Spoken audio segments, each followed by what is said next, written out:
victoria de Cristo. Ese es el título del mensaje. Si usted anota el título, usted anótelo ahí. La visión de la victoria de Cristo. Apocalipsis 14:1. Cuando lo tenga, me regala un fuerte amén, iglesia. Volvámoslo a buscar, hermano. Búsquelo ahí. Que ven que algunos todavía se escuchan así como yo, que estamos buscando el texto todavía. Apocalipsis 14:1. ¿Lo tiene? Vamos a leer la palabra en nombre del Padre, del Hijo y del Espíritu del Señor. Dice la Biblia: después miré, y he aquí, el Cordero estaba en pie sobre el monte de Sión, y con él 144,000, que tenían el nombre de él y el de su Padre escrito en su frente. Y oí una voz del cielo como estruendo de muchas aguas, y como el sonido del gran trueno, y la voz que oí era como arpistas que tocaban sus arpas, y cantaban un cántico nuevo delante del trono y delante de los 4 seres vivientes y de los ancianos, y nadie podía aprender el cántico sino aquellos 144,000 que fueron redimidos de entre los de la tierra. Estos son los que no se contaminaron con mujeres, pues son vírgenes. Estos son los que siguen al Cordero por donde quiera que va. Estos fueron redimidos de entre los hombres como primicias para Dios. ¿Y qué dice la Biblia? Bueno, y Padre que estás en los cielos, te pido, Señor, que hoy hables a nuestro corazón. Te suplico, Señor, que sea tu Espíritu Santo hoy redarguyendo, transformando nuestra vida. Usa la palabra, Señor, como el instrumento, Padre Celestial, para transformar nuestra vida. Todos anhelamos, Señor, ser cambiados por ti. Que tu Espíritu Santo hoy obre, Señor, con poder en esta noche. En el nombre poderoso de Jesús. Amén y amén. Puede tomar su asiento. La visión de la victoria del cristiano.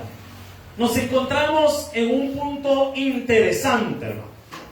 Y ese punto interesante es que el autor del libro de Apocalipsis, que es el apóstol Juan, nos ha hecho entender una visión muy hermosa, que es como si de alguna forma un resumen de la victoria de Cristo en el libro de Apocalipsis. Y el capítulo 14 es un capítulo muy especial, porque contemplamos una adoración celestial y contemplamos la obra del Cordero completada en el cielo. Es bien interesante este capítulo, porque nos hace entender estas cosas tan hermosas. Es que el capítulo, mire, desde el 12, 13, 14, como que si fuera un enorme paréntesis en el libro de Apocalipsis. Y como que el autor del libro se detiene a explicar diversos temas que no han quedado claros a este momento. Posteriormente, en los capítulos más adelante, nos va a describir pues otras cosas muy interesantes que tienen que ver con los juicios venideros y hablando específicamente con las copas de la ira. Pero ahora vamos a analizar lo que estamos leyendo desde el versículo 1. Acompáñenme. Dice la Biblia: después miré. Deténgase ahí.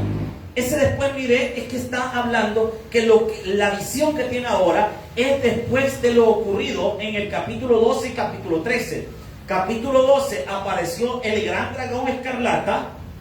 El capítulo 13 aparecieron las 2 bestias. La bestia primera, que salía ¿de dónde, iglesia? Del mar, gracias. Y esa bestia era ¿quién?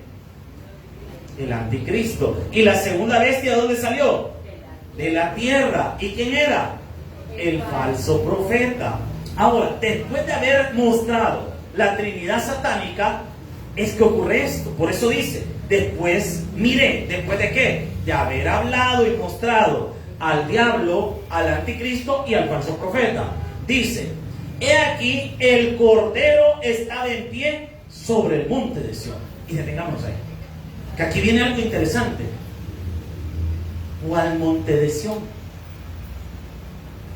Y ahí es donde nosotros debemos hacernos este tipo de preguntas. Cuando usted lea la Biblia, usted tiene que preguntarse cosas. Y la pregunta debería ser: ¿cuál es ese monte de Sión? Para empezar, la palabra Sión significa fortaleza. Hay 3 ciudades de Sión que aparecen en la Biblia. 3 ciudades de Sión. La primera ciudad de Sión es un punto geográfico en la tierra.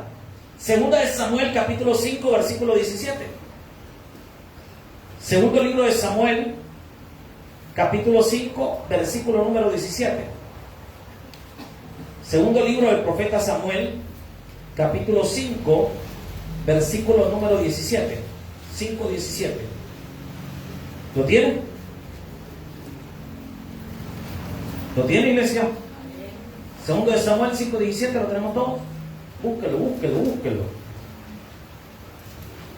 La primera ciudad de Sión que nosotros encontramos o el primer monte de Sión que nosotros encontramos en la Biblia, es una fortaleza que tomó el rey David. Por eso dice en el 5:17 del segundo libro de Samuel: oyeron los filisteos que David había sido ungido por rey sobre Israel. Subieron todos los filisteos para buscar a David, y cuando David los oyó, descendió a la fortaleza.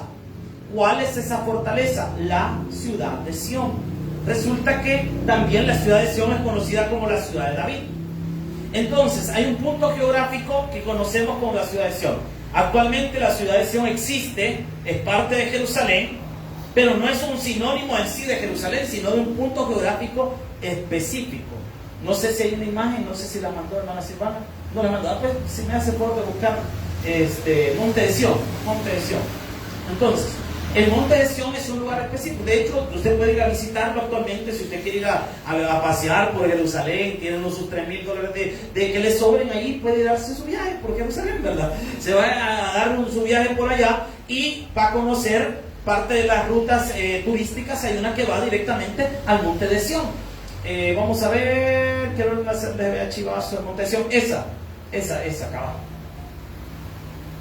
Vamos si se puede expandir o ahí, si se puede ver ahí. Eso. Pero más o menos usted va a tener la idea al ver eso. Esto que vemos acá es el Monte de Sión. En los tiempos de David, probablemente solo se hubiera visto un pedacito de muralla por aquí arriba y un monte plano. Un monte plano, no, un monte sin nada, ¿verdad? Solo el muy monte. Y en la punta se hubiese visto lo que es la fortaleza. Así se habría visto en los tiempos del rey David. Cuando la Biblia habla del monte de Sión, siempre hace referencia a este monte y a este punto geográfico en específico. Cuando la Biblia habla de Jerusalén, habla de toda la ciudad, pero el monte de Sión no está hablando de ese monte en específico. Este monte para nosotros tiene una gran relevancia, porque es el punto donde se cree que Jesús va a reinar, donde debe estar su trono para reino. Por eso el Monte de Sión es un lugar muy interesante. De hecho, en Jerusalén hay algunos montes. Por ejemplo, tenemos el Monte de los Olivos, pero en específico se habla de este Monte de Sión. Ahora, también nosotros encontramos Jerusalén la celestial, que es una ciudad. Apocalipsis 21:2. Apocalipsis 21:2. Apocalipsis 21:2. ¿Lo tienen? Dijimos que el Monte de Sión es un punto geográfico en específico que existe actualmente en Jerusalén, ¿sí o no? Lo acabamos de ver en la Biblia, que viene de los tiempos del rey David.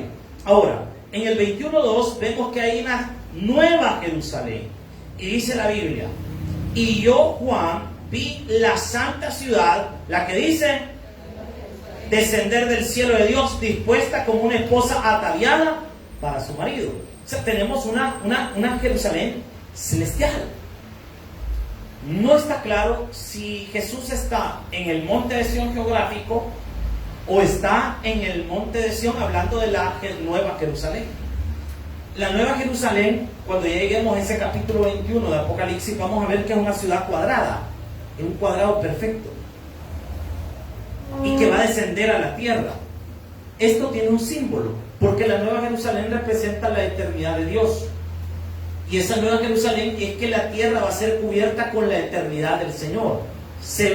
Ya el tiempo ya no va a existir. Miren, en Israel los judíos ven las cosas muy diferentes a como nosotros las vemos.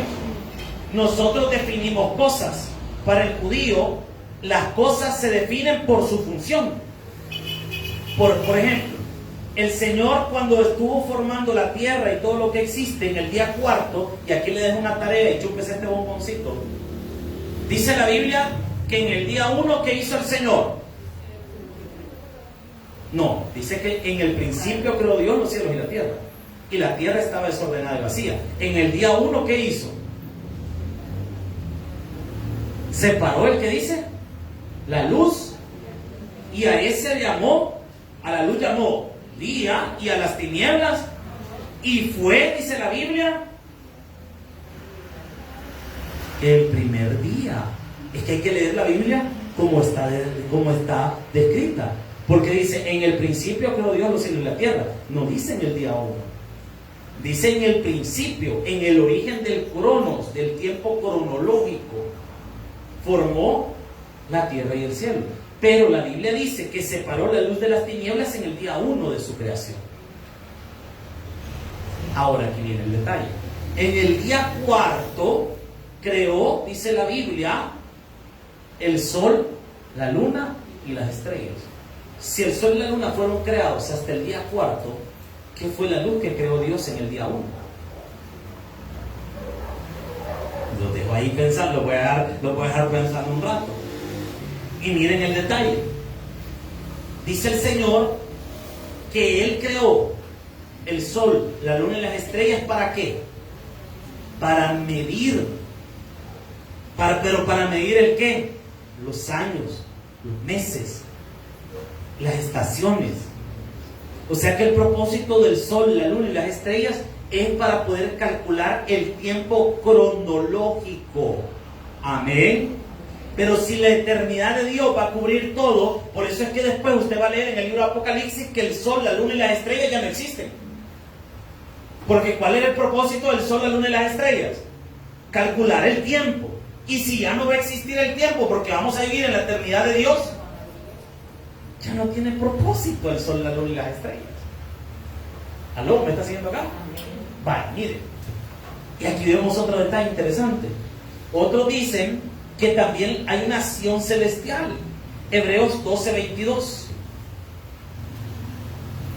Que obviamente es una referencia a la Nueva Jerusalén. Hebreos 12:22. Carta a los Hebreos, capítulo 12, versículo 22.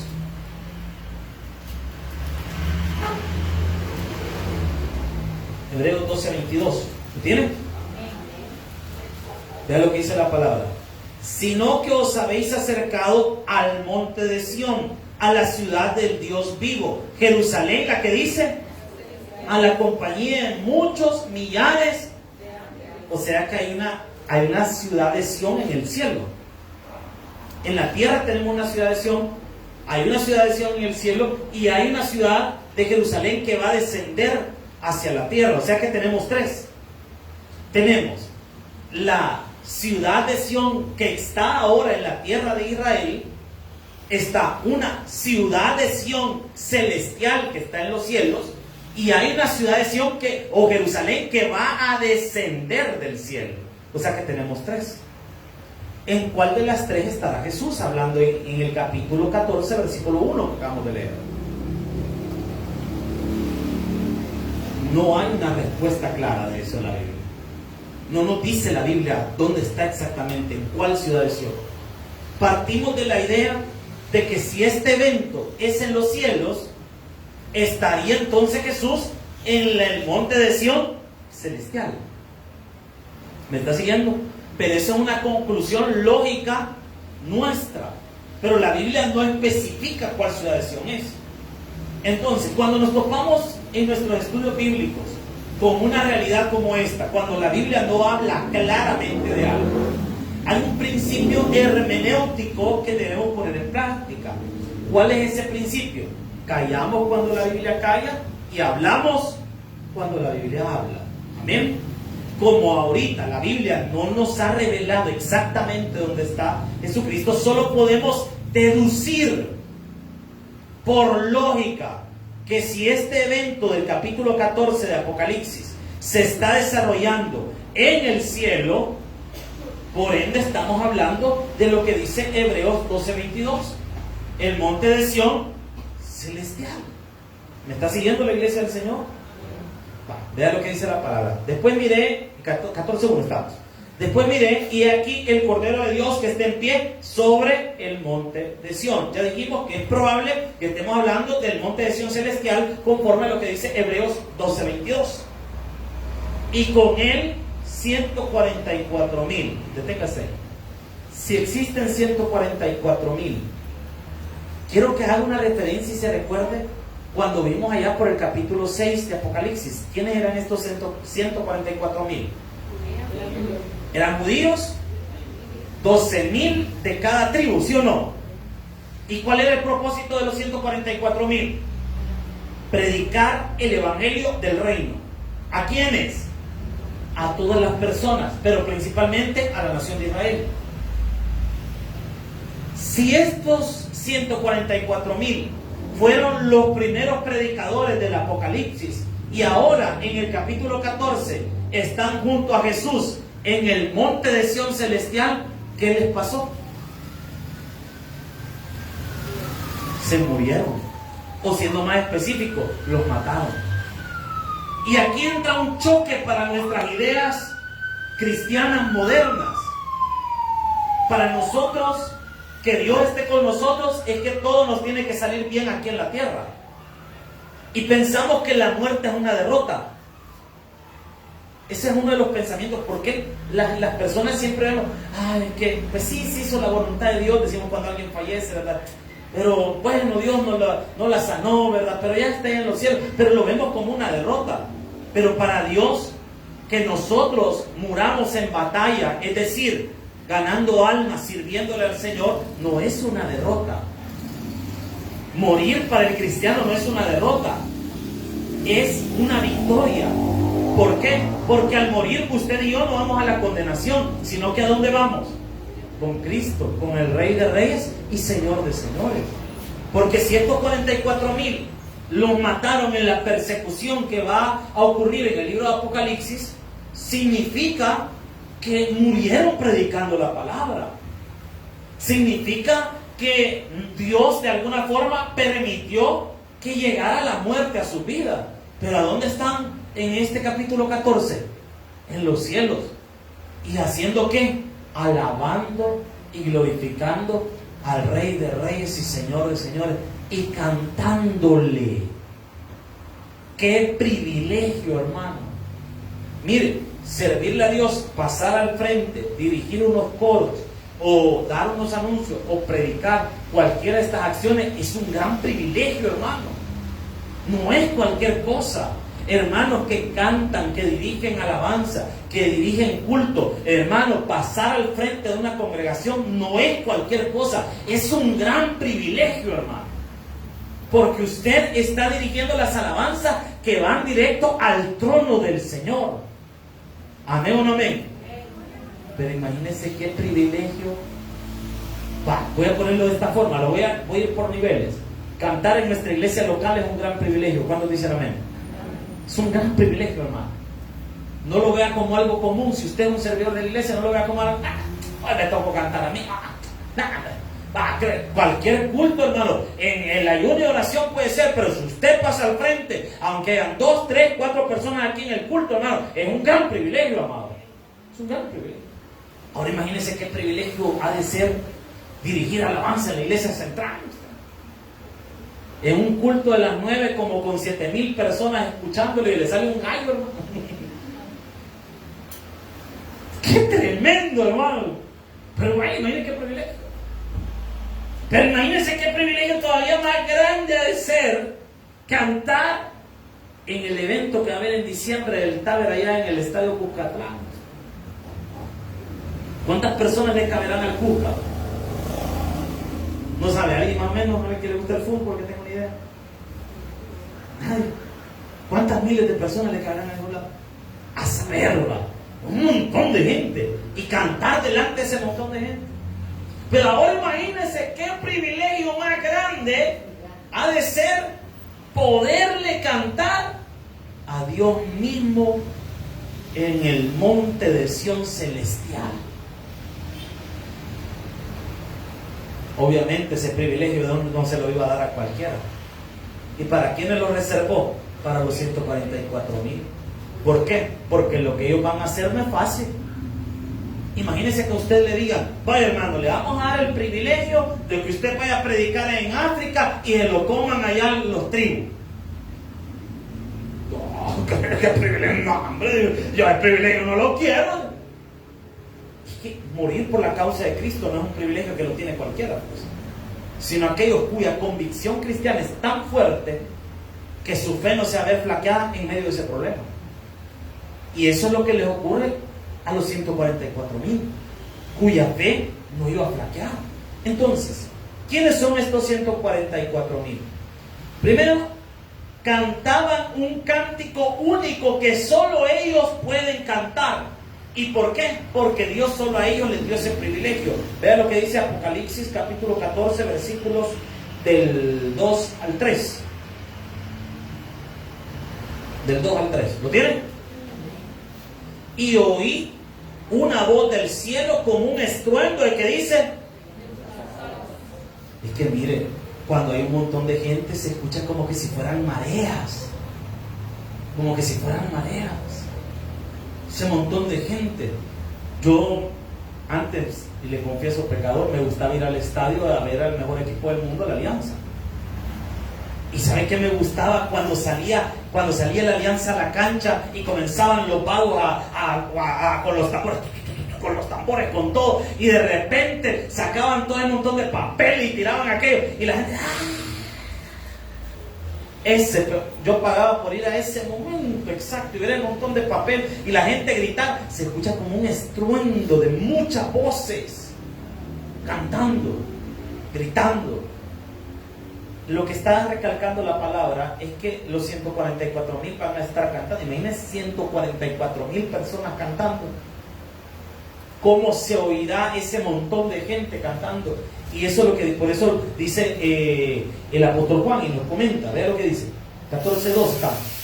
Y oí una voz del cielo como un estruendo de muchas aguas y como sonido de un gran trueno, y la voz que oí era como arpistas que tocaban arpas. O sea, imagínense lo armonioso que se ha de oír ese montón de voces, y que el apóstol Juan lo compara al sonido de muchas arpas. No sé si puede buscar un sonido de arpa, porfa, para ilustrarnos cómo se escucha un arpa, porque para serles sincero nunca le he prestado atención. A mí me gusta escuchar el violín. Me gusta escuchar el violín, me gusta escuchar la música clásica que lleva violín, pero un arpa ahorita no tengo claro el sonido, y lo vamos a ver, que nuestra hermana ahí nos puso. Solo que no va a sonar reggaetón, hermano, por favor. Vamos a escuchar cómo más o menos se oiría un arpa sonar para que tengamos una idea. Eso es muy sonido, hermano, un zumbidito, un ratito. ¿Lo tienen? Dele, hermano. Pónganos el arpa ahí. Lo digo, dele, tome su tiempo. De todas maneras, piguilla tenemos, hermano, no problema. ¿Lo tienen? Vale. Mientras los hermanos los ponen, ahí está. Bonito se oye, ¿verdad? Quizás de ahí sacó la gente la idea de que allá en el cielo lo vamos a andar con unas togas, ¿verdad? Es un solo lado que de ahí sacaron la idea. Gracias, hermano, gracias. Se ve bien chivo, nada que ver con el chiringuineo de la guitarra a veces, ¿verdad? Pero vean lo que dice la palabra. Y cantaba un cántico nuevo, en el 2 estamos, perdón. Y de una voz del cielo como un estruendo de muchas aguas y como el sonido de gran trueno, y la voz que oí era como de artistas que tocaban con sus arpas. 3. Y cantaban un cántico nuevo delante del trono y delante de los 4 seres vivientes y de los ancianos, y nadie podía aprender el cántico sino aquellos 144,000 que fueron redimidos de entre los de la tierra. Los 144,000 van a dedicarse a cantarle al Señor en el libro de Apocalipsis un cántico allá en los cielos, y ese cántico nadie lo sabe. Solo ellos les he dado el poder cantar.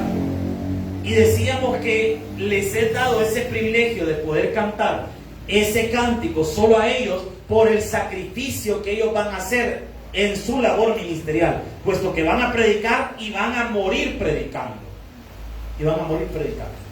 Yo creo que si a muchos de nosotros nos dijeran, a usted si usted predica, lo vamos a matar, le aseguro que muchos de nosotros no, nos zafamos, hermano. Yo el único pastor que conocí que tuvo valor de hacer algo así de loco fue el pastor Bernabé Platero del tabernáculo de San Vicente, que ya está en la presencia de Dios. San Vicente ha sido un tabernáculo con mucha oposición de parte del diablo. Se le ha opuesto el diablo como no tiene idea. Miren, es la primera iglesia a la que yo voy a predicar que afuera de la iglesia hay unos brujos fumando literalmente con los puros para que el culto no funcione. Yo nunca había visto eso en mi vida. Yo llego a la iglesia y se siente aquel olorcito, ¿verdad? Se siente aquel olorcito y de repente le pregunto al pastor, mire, ¿y ese olor? Son los brujos que allá afuera están haciendo brujería para que no funcione el culto. Al pastor que fundó esa iglesia, al pastor René Platero, cuando llegó, los muchachos, usted sabe a quiénes me refiero al decir muchachos, los muchachos lo habían amenazado. Le fueron a decir en la iglesia a él que si él seguía llegando a la iglesia a predicar, lo iban a matar. No, hermano, mire, eso es para ir el día lunes al departamento de misiones y pedir traslado de iglesia, hermano. Cualquier pastor eso hubiera hecho. Mire, manden a otro brother ahí que sea de la zona, porque me dijeron que me iban a matar si llegara. Pero ¿sabe qué hizo el pastor Platero? Yo le soy sincero, yo me consiento y yo quizás no hubiera hecho eso. ¿Sabe qué hizo el pastor Platero? Se sentó en una piedra que está ahí en el tabernáculo de San Vicente. Se sentó y le dijo, no hombre, me van a matar. Sí, lo vamos a venir a matar si usted viene. Vaya, aquí lo puedo esperar en esta piedra. Eso es tener valor, mire. ¿Cuándo dicen que me van a matar? El otro domingo. ¿A qué hora? ¿Cómo a qué hora van a venir? ¿Cómo a tal hora? Vaya, aquí lo puedo estar esperando. Espérenme. Decirle una cosa, hacerlo es otra cosa. Pues ese día domingo no llevó a su familia, sino que se fue a sentar en la piedra después del culto a esperar a los muchachos. Y se quedó esperando. ¿Sabe qué pasó? Nunca llegaron. Nunca llegaron. Pero qué valor, hermano. Y estos 144,000 van a tener ese valor, porque ellos van a saber que los van a matar. Ellos saben que los van a matar. Y no solo lo saben, los van a matar por predicar. Y por su sacrificio es que van a tener el privilegio de estar en los cielos cantándole directamente al Señor. Y la Biblia nos dice otra cosa interesante de los 144,000. Vea lo que dice el 14:4. 14:4, ¿lo tienen? Estos son los que no se contaminaron con mujeres. Deténgase ahí. Yo estuve investigando porque esta frase suena medio sexista, ¿verdad? Porque alguien podría decir, bueno, entonces tener una esposa es contaminarse. Entonces alguien diría, mejor me quedo soltero, varón. Y cualquier mujer medio feminista diría, ¿y por qué van a decir que nosotros las contaminamos? Ellos nos contaminan a nosotros, van a decir cualquier. Esta es una figura, hermano. Cuando dice que son vírgenes, es que literalmente van a ser vírgenes. Pero el hecho de no contaminarse con mujeres no está diciendo en sí lo que usted probablemente está entendiendo en esta hora. Lo que está diciendo es que no se contaminaron con el sistema político y religioso en el periodo del Apocalipsis. Eso es lo que está diciendo. Recuerde que él es un libro simbólico. Amén. Y esto que estamos leyendo es un símbolo.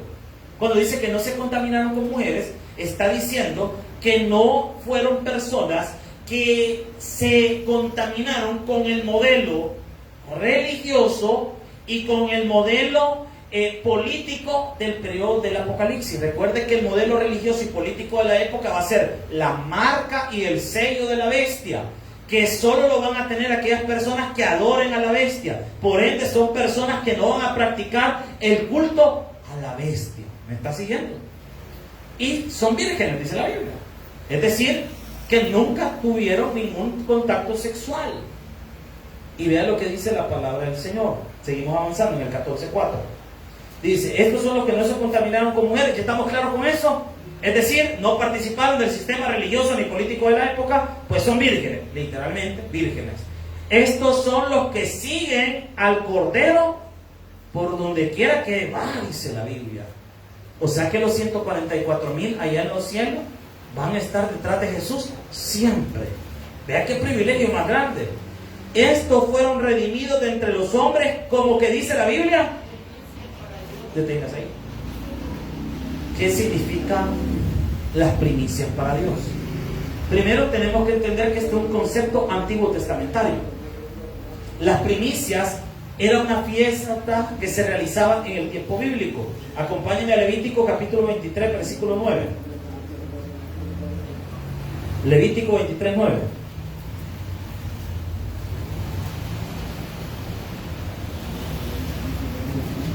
Levítico 23, 9.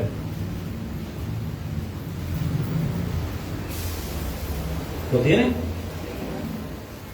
Vean lo que dice la palabra del Señor. Y habló Jehová a Moisés diciendo: habla a los hijos de Israel y diles: cuando hayáis entrado en la tierra que os doy y seguéis su mies, traeréis al sacerdote una gavilla por primicia. ¿De qué dice? De vuestra siega. O sea que las primicias es lo primero de los frutos. Es lo primero. Por ejemplo, en nuestro tiempo, cuando alguien practica las primicias, es que, por ejemplo, usted puso un negocio y lo que ganó primero, usted se lo da al Señor como una ofrenda.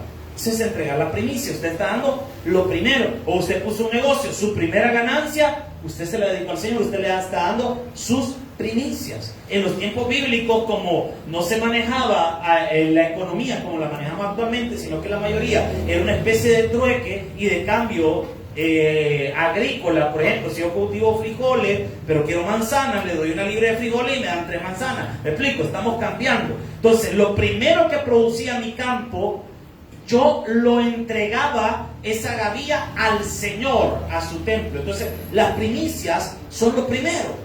Son lo primero. En pocas palabras, nosotros vemos también que el significado de primicias tiene otros sentidos, aunque conserva su esencia, pero en otras partes de la Biblia. Por ejemplo, Romanos 16:5.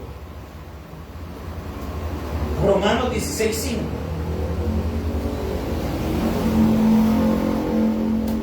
Pablo escribe a la iglesia de Roma y dice que para él las primicias en este contexto son los primeros convertidos en un lugar. Romanos 16:5, ¿lo tienen? Saludad también a la iglesia en su casa. Saludad a Epeneto, amado mío, que es el primer fruto de Acaya para Cristo. Es decir, para el apóstol Pablo en Romanos capítulo 16, las primicias para él en ese contexto, él está aplicando esa palabra para referirse a los primeros convertidos en un lugar. En el Antiguo Testamento se utilizaba para designar los primeros frutos que eran entregados en el templo como una ofrenda. Para Pablo son las primeras conversiones en un lugar. Pero también Pablo le da otro significado a esto. Primera carta a los Corintios, capítulo 15, versículo 20. Primera carta a los Corintios, capítulo 15, versículo número 20. ¿Está siguiendo la iglesia? ¿Estamos aprendiendo? Va a ver lo que dice, 15:20, ¿lo tienen? Mas ahora, ¿lo tiene? Primera carta a los Corintios, 15:20. Mas ahora Cristo ha resucitado de los muertos, primicias de los que durmieron es hecho. Entonces, la esencia del término primicia es que estamos hablando de lo primero. Si dice la Biblia que los 144,000 han sido constituidos como primicias para Dios, está diciendo probablemente que son los primeros mártires en el libro de Apocalipsis. Los primeros mártires, es decir, las primeras personas que murieron predicando en el libro de Apocalipsis. Eso no está haciendo referencia. Ya hablamos que son vírgenes, puesto que la Biblia lo dice también, y dice la Biblia en el 14:5, acompáñenme. Y en su boca no fue hallado mentira, pues son sin mancha delante del trono de Dios. No son mentirosos. Cosas que muchos de nosotros quizás no podemos decir, ¿verdad? Pero no van a tener mentira en su boca. Es una calidad de persona. Una calidad de persona. Entonces, el cántico de los 144,000 es un cántico que solo ellos conocen. Amén. Los 144,000 son 12,000 de cada tribu, son vírgenes, no se contaminaron con el sistema religioso ni político del tiempo del Apocalipsis, van a ser personas pulcras en su boca, puesto que no van a mentir jamás. ¿Estamos claros con esto? Ahora, acompáñenme 14:6, del 6 al 7. Vamos a ver algunos símbolos que aparecen aquí. El primero de los ángeles simboliza el evangelismo mundial. Lo que el Señor está anunciando es que en el tiempo de Apocalipsis, todo el mundo ya habrá escuchado de Cristo. Todo el mundo ya habrá escuchado de Cristo. Todavía hay muchas personas que no han escuchado del Señor. Nunca han escuchado del Señor. Pero en el tiempo de Apocalipsis no va a haber ni una persona que no haya escuchado de Cristo. ¿Cómo lo saben? 14, 6 y 7. Vean lo que dice la palabra. Vi volar por en medio del cielo otro que dice que tenía el evangelio eterno. ¿Para qué? Para predicarlo a los moradores de la tierra, a toda nación, tribu, lengua. O sea que el evangelio en el tiempo del Apocalipsis ya habrá sido predicado en todas las partes del mundo. En todas las partes del mundo. Mire, no sé cuántas iglesias habrá en El Salvador, pero la mayoría de iglesias transmite sus cultos. Y fíjese, con estas herramientas como lo es Facebook, donde estamos grabando actualmente, y YouTube, donde se va a subir esta predicación, son plataformas que nos permiten llegar a miles de personas. Personas que de otra forma no podríamos llegar. Yo no desconozco esto y se me olvidó preguntarle a mi esposa, porque mi esposa conoce de esta área por su carrera, como ella es licenciada en comunicaciones. Le quería preguntar cuánto cuesta media hora en un canal de televisión. Yo estaba con eso, pero eso es carísimo. Por ejemplo, un espacio, voy a inventar un número porque desconozco los datos actuales, pero un espacio de 3, 4 minutos, un anuncio puesto en un horario bueno como a las 8 de la noche o en la mañana, a una hora donde la mayoría de personas estén conectadas en la televisión, está costando casi unos $12,000, creo, $30,000, 3 minutos. Ahora imagínense un programa. Y estamos hablando que para la televisión solo tiene un alcance nacional. Y para llegar a otras partes del mundo. Gracias a Dios, ahora nuestra red, a través de las redes sociales, solo uno lo único que tiene que pagar es el wifi, hermano, y ya estuvo. Ya estuvo, o sea, es una bendición, hermano. Una bendición. Nuestro canal, para hablar un poco de lo que pasa en la iglesia, nuestro canal de la iglesia, hay personas que lo ven en Colombia, en Estados Unidos, parece que hay un porcentaje mínimo de Europa que nos ven. ¿Y cómo llegamos ahí? Es el evangelio que está llegando a otras partes del mundo, donde se les está testificando a otras personas de la verdad de Dios. Pero eso es lo que hace nuestra iglesia. Ahora imagínense lo que hacen otras iglesias, o el alcance que tiene el tabernáculo central, que tiene iglesias filiales. Estaba viendo que el pastor Junior estaba anunciando que había una iglesia ya en Australia, un tabernáculo que se está abriendo en Australia. Y están saliendo a México a predicar, y hay tabernáculo en España, había uno en Francia, si no me equivoco, hay como 3 o 4 en Italia. Hermano, ¿y qué es eso? La predicación del evangelio está llegando hasta lo último de la tierra, amado. ¿Sabe? Y eso es lo que hace el tabernáculo. Ahora imagínense lo que hacen las otras iglesias también. Todo el alcance que tienen otras denominaciones, otras iglesias que están yendo a evangelizar a otras partes, que están yendo a evangelizar a diferentes partes. El evangelio está siendo predicado hasta el último de la tierra. Porque en el periodo de Apocalipsis no habrá una esquina de este mundo donde Cristo no haya sido anunciado, hermano. Y vea lo que dice la palabra en el versículo 7. Vea lo que consiste el mensaje del evangelio. Que es lo que la gente debe. El versículo 7, 14:7 Apocalipsis nos muestra lo que el evangelio debe producir en el corazón de las personas. Dice, diciendo a gran voz: temed a Dios. ¿Y qué dice? Porque la hora de su juicio ha llegado. Adorad a aquel que hizo el cielo, la tierra, el mar y las fuentes. Se recuerda la alabanza. Temed a Dios y dadle gloria, porque sus juicios han llegado. Es el canto de este ángel en el libro de Apocalipsis. Este ángel está simbolizando la evangelización mundial. Y nos está dando de una forma muy directa cómo es o lo que el Evangelio debe producir en el corazón de las personas. Y aquí temo decir, y lo digo con mucho respeto, que hay muchas personas que todavía no hemos comprendido el Evangelio. Porque ¿qué produce el Evangelio? Vea lo que dice el versículo 7. Temer a Dios. Y sabe que lo que menos hay ahora en día en las personas es temor de Dios. ¿Y por qué? Porque quizás el Evangelio todavía no ha llegado a su corazón. Hay personas que no tienen temor de Dios.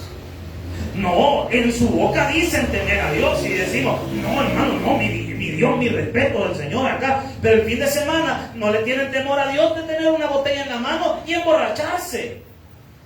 ¿Existe el temor de Dios en su corazón? No, porque si tuvieran temor de Dios dirían, no, yo no, ¿cómo le voy a hacer eso al Señor? ¿Cómo le voy a fallar de esa forma al Señor? ¿Cómo le voy a hacer eso a mi Dios? Mire, a mí me dio mucha tristeza un pastor amigo que ya pasó la presencia de Dios. Era una persona, un paciente renal crónico también, como lo fue mi mentor, Pastor Wilber. Conocí a otro pastor que tenía también este mismo problema, pastor de una iglesia cercana a Cojutepeque, pastor con mucho esfuerzo, muchas dificultades con su enfermedad. Y él, por lo mismo de su enfermedad, le había dado llave a mucha gente para que pudieran abrir la iglesia y realizar el culto en el caso que él no pudiera llegar. Y me cuenta este pastor en una ocasión, yo tuve el privilegio de predicar en su iglesia, que abrió la iglesia y ¿sabe qué encontró en esa iglesia? No lo puedo decir quizás por respeto, por pudor, pero encontró como que habían personas que habían utilizado la iglesia para hacer otras cosas indebidas, obviamente, lo que estoy hablando. ¿Cómo alguien, llamándose cristiano, puede abrir un templo donde se adora al Señor y hacer ese tipo de cosas en la casa de Dios? Miren, hay gente que no le teme a Dios. Conocí un caso de una persona que andaba cantando en las iglesias y pedía donaciones para llevar a la gente pobre de una comunidad y decía que él iba a esa comunidad a evangelizar, y sabe que era mentira. No iba a esa comunidad, y el dinero que la gente le donaba, ¿sabe qué hacía? Se lo agarraba a él para poder vivir. Hacer ese tipo de cosas, hermano, no es lo mismo decir con claridad, miren hermano, yo ando pidiendo una ayuda para mí. Está bien, por lo menos pidió para él y fue claro que era para él. Pero mentir y decirle a la gente que es para ayudar a una comunidad, para comprarle juguetes y comprarle cosas a los niños y agarrar ese dinero para él y sus gastos. ¿Sabe qué significa eso? Que no hay temor de Dios en ese corazón. ¿Y qué implica eso? Que probablemente el Evangelio no ha llegado a su corazón. No ha llegado a su corazón. Y hay personas que están así, hermano, no tienen temor de Dios. ¿Y qué significa eso? No está el Evangelio en sus corazones. No está. Mentira. Y dice la palabra, temed a Dios. ¿Y qué dice después? O sea que el Evangelio en el corazón de las personas produce glorificar a Dios. ¿Y qué es glorificar a Dios? Vivir una vida agradable al Señor, pero también eso quiere decir cantarle a Dios, hermano. Glorificar al Señor con la adoración. Y sabe que hay personas que no les gusta, hermano, cantarle al Señor. Ay, no, hermano, es que mira, a mí no me gusta cantar. Si yo pago por no cantar. Va a creer, hermano. Dígale a la persona que tiene la par, canta, hermano. Dígaselo, hermano. Si el micrófono el que viene, hermano, pero tranquilo. Y dice la palabra, porque la hora de su juicio ha llegado. O sea que el Evangelio nos hace conscientes de que el Señor va a pasar balance a este mundo y a adorar a aquel que hizo el cielo y la tierra y el mar y las fuentes de las aguas. O sea que el Evangelio nos ayuda a entender, esa es la palabra acá, a entender que el Señor es el dueño de todo lo que existe, hermano.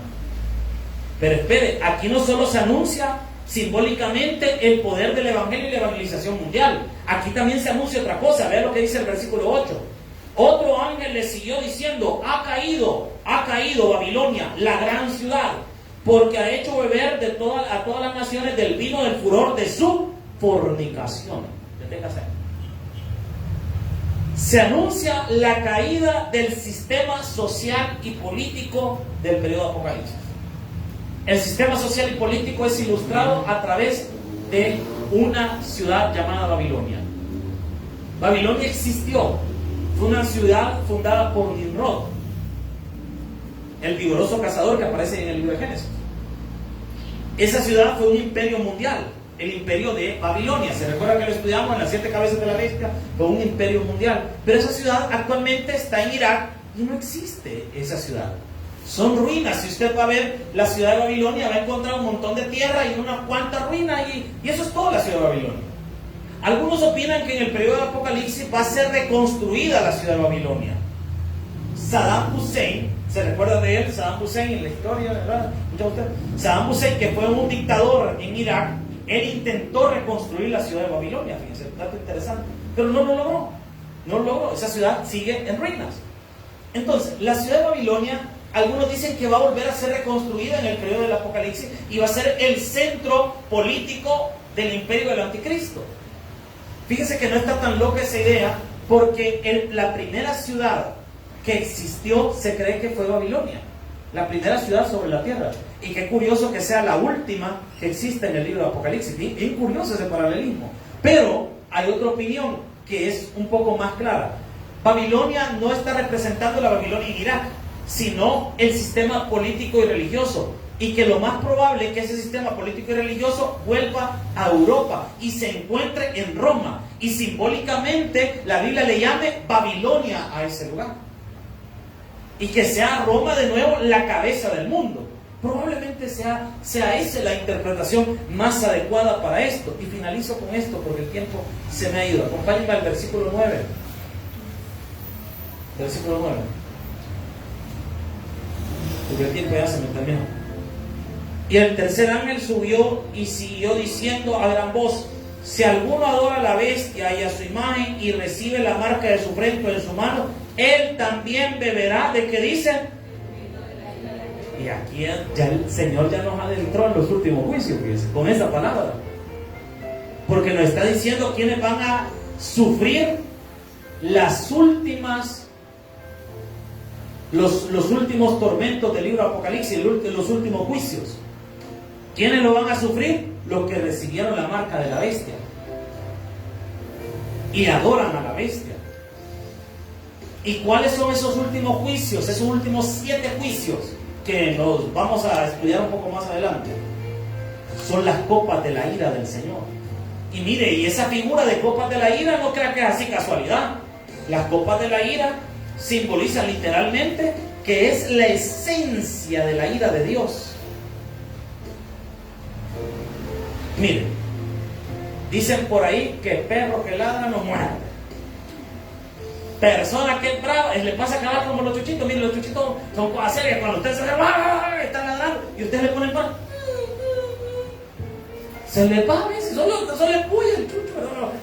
O cuando uno va a visitar a alguien, miren, si ustedes tienen perrito y ustedes lo van, a menos que su perro sea lo más manso del mundo, ¿verdad? Como el perro del hermano Salomón y la hermana, ese chuchito es el más manso del mundo, el que conozco. Pero ahí es lo contrario. Si usted tiene chucho y usted sabe que es medio malía, amárrelo, hermano.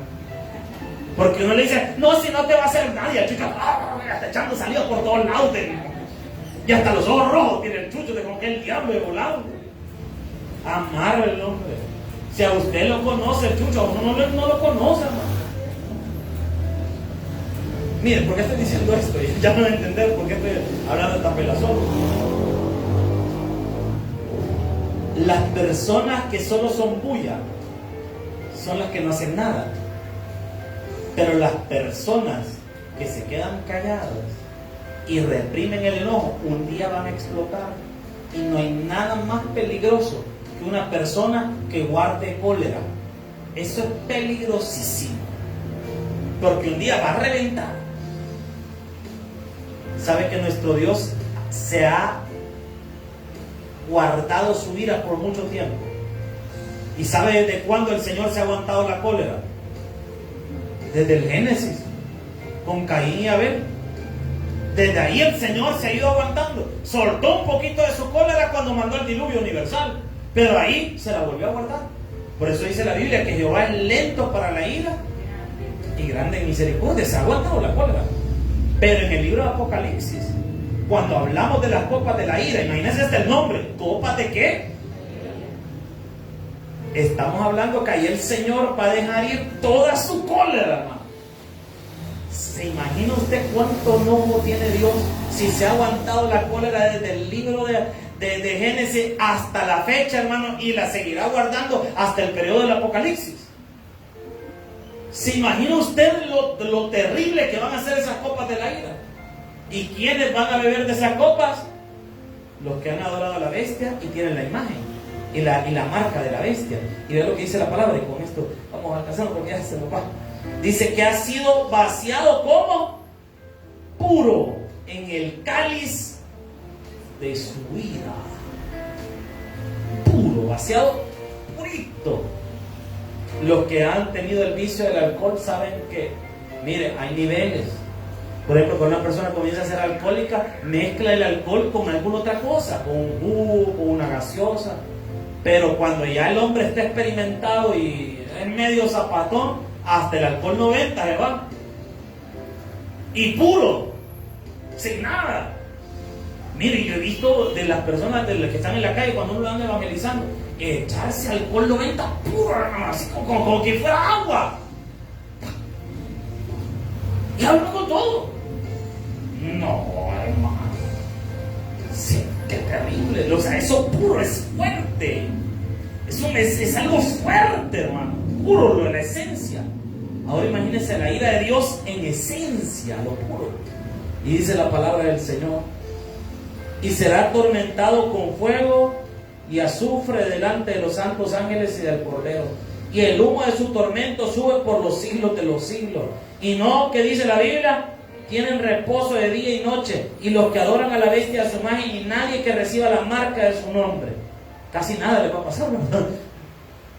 Y al finalizar dice el versículo 12: aquí está la paciencia de los santos, los que guardan los mandamientos de Dios y la fe de Jesús. Oí una voz que desde el cielo me decía: escribe, bienaventurados de aquí en adelante los muertos que mueren en el Señor. Sí, dice el Espíritu, descansarán de sus trabajos, porque sus obras con ellos siguen. Una contraposición perfecta. Por un lado tenemos la condenación de los que adoran a la bestia y a su imagen y recibirán la justicia de Dios. Y por otro lado vemos los que le sirven a Dios, que aunque mueran, dice la Biblia, son bienaventurados. Dice el Espíritu. Había dado una afirmación. Sí, dice el Espíritu. ¿Por qué? Porque no hay nada más hermoso que dedicarse a Jesucristo. Un fuerte aplauso al Señor. Vamos a orar. Dios y Padre que estás en los cielos, te damos gracias, Señor, por lo que esta noche